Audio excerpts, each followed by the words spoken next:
Happy Rakshabandhan friends. Hello friends, welcome to my YouTube channel. Rakshabandhan की तैयारी पर ये ब्लॉग बनाया है मैंने।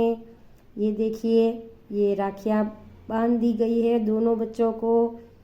हालांकि हमारी अपनी कोई बेटी नहीं है और ना ही इनके पापा की कोई बहन है, लेकिन मेरे बच्चों के जो बड़े पापा हैं उनकी दो बेटियां हैं, जो चाचू हैं उनकी बेटी है, जो भावनगर में रहते हैं उनके यहाँ से राखी पार्सल भिजवाई है उन्होंने। और ये वही राखी है जो ये प्यारी सी बच्ची है वो बांध रही है।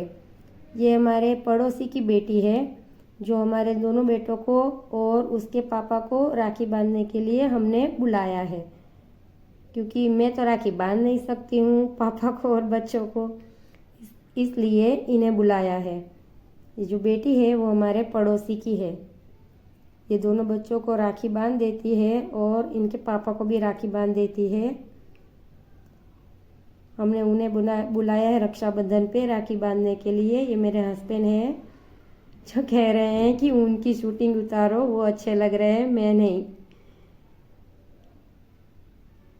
ये देखिए, ये दोनों भाइयों को राखी बांध रही है ये बेटी।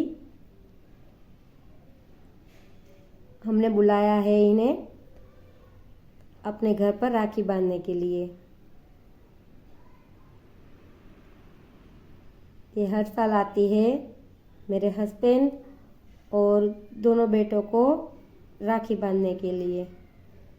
सबके घर में एक लक्ष्मी होनी चाहिए, हमारे पास नहीं है।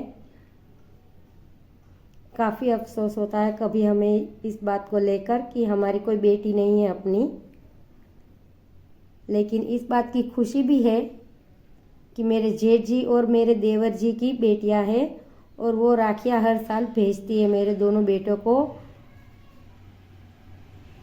और मेरे मौसी की बेटियां हैं, वो मेरे हस्बैंड को राखी भेजती है हर साल गांव से, भावनगर राजकोट से। तो हम पड़ोसी की बेटी को बुलाकर उनसे राखी बंधवा देते हैं और जो भी गिफ्ट देना है वो इन्हीं को दे देते हैं, क्योंकि हर साल राजकोट भावनगर जाना पॉसिबल नहीं है हमारे लिए हर रक्षाबंधन पर।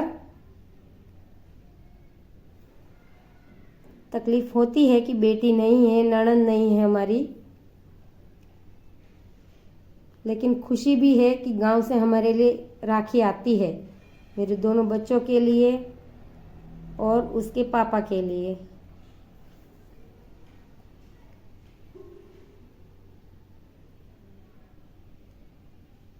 मेरे दोनों बेटे काफ़ी राह देखकर बैठे हुए होते हैं कि कब ये दीदी आएगी और राखी बांधेगी। ये देखिए, ये बहुत सुंदर सुंदर राखियाँ भेजी है इनकी बहनों ने गांव से।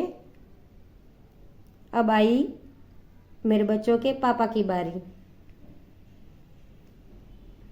अब जो दीदी है वो मेरे हस्बैंड को राखी बांध देगी।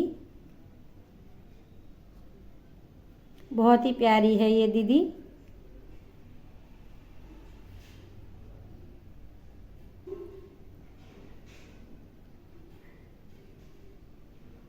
आती है हमारे घर पर, आती जाती रहती है, हमसे बातें करती है, मिलती जुलती रहती है हमसे, हम भी उनसे काफ़ी बातें करते हैं।